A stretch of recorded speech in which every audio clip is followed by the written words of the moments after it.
My name is Margaret Lane, and I live in a quiet village near the coast.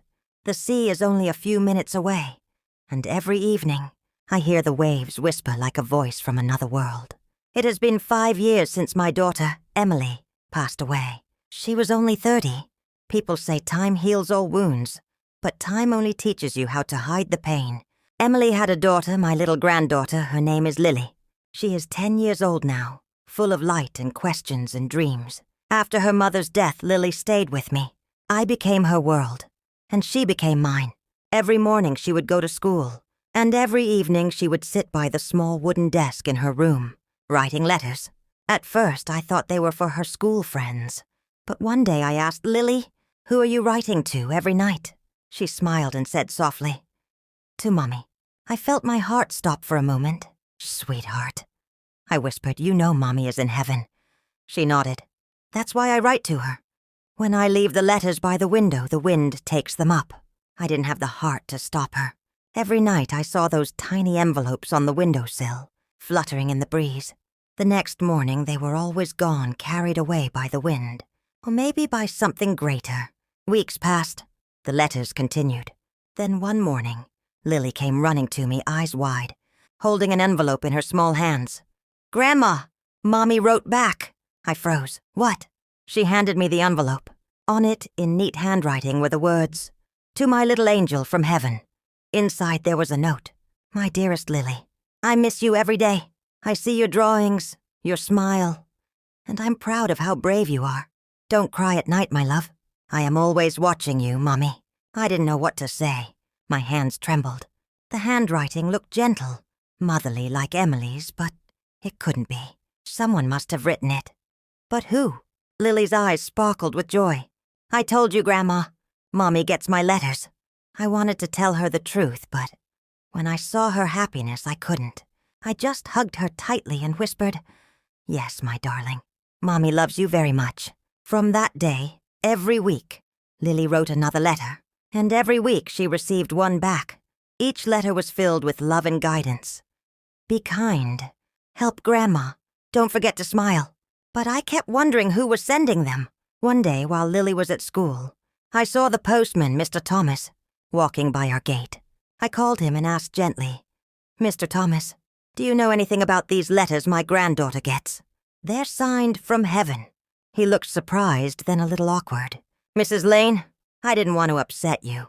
Your neighbor, Mrs. Fletcher, the one who lost her daughter last year, she's been writing them. She said she wanted the child to keep believing her mother was still close." I stood there speechless. Mrs. Fletcher, she lived 2 houses down. A quiet, gentle woman who always smiled sadly. I remembered how she'd once told me, "Children shouldn't grow up feeling empty." I went to her house that evening. She was sitting in her garden feeding birds. When she saw me, she looked nervous. "I didn't mean to intrude," she said quickly. I just thought she needed her mother's voice. I walked closer, my eyes full of tears. "You didn't intrude," I whispered. "You gave her hope. You gave me peace." We hugged like old friends who had known pain too deeply to need words. Months went by. Lily grew happier, stronger. The letters continued. Mrs. Fletcher became part of our little family. Sometimes she would come over for tea, and Lily would chatter about school, while the 2 of us exchanged knowing glances. Then one winter morning the letters stopped. Lily waited by the window for days, but nothing came. "Grandma," she asked one night, "do you think Mommy forgot me?" I held her close. "No, my darling. Maybe heaven is very busy. Maybe she's helping other children too." But inside I felt a deep ache. I went to Mrs. Fletcher's house. The door was open, the lights dim. Inside, she was sitting in her chair, her hands folded peacefully. She had passed away quietly in her sleep. On her table lay one last envelope addressed to Lily. I took it home, my heart heavy.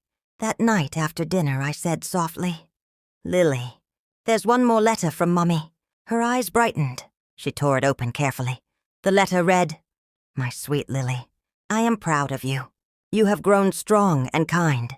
I must rest now, but I will always watch you from the stars. Remember to love your grandma as much as she loves you. And when you feel lonely, look at the sky. I'll be the brightest star smiling at you. Mommy."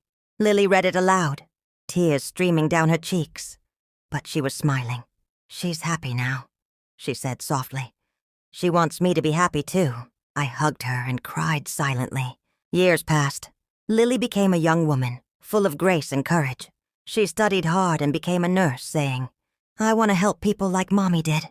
Every once in a while, she would still write letters this time, not for heaven but for herself. Letters of hope, of gratitude, of love. One evening, she sat beside me and said, "Grandma, do you think Mommy really got those letters?" I smiled and said, "Yes, sweetheart. Maybe heaven wasn't so far after all." She leaned on my shoulder and whispered, "Then I'll keep writing, because love should never stop traveling. I am old now. The sea still whispers outside my window. Sometimes when the wind blows just right, I imagine it carrying small pieces of paper. Across the sky, tiny white letters finding their way to heaven. I keep them close in my heart, because love once written never dies."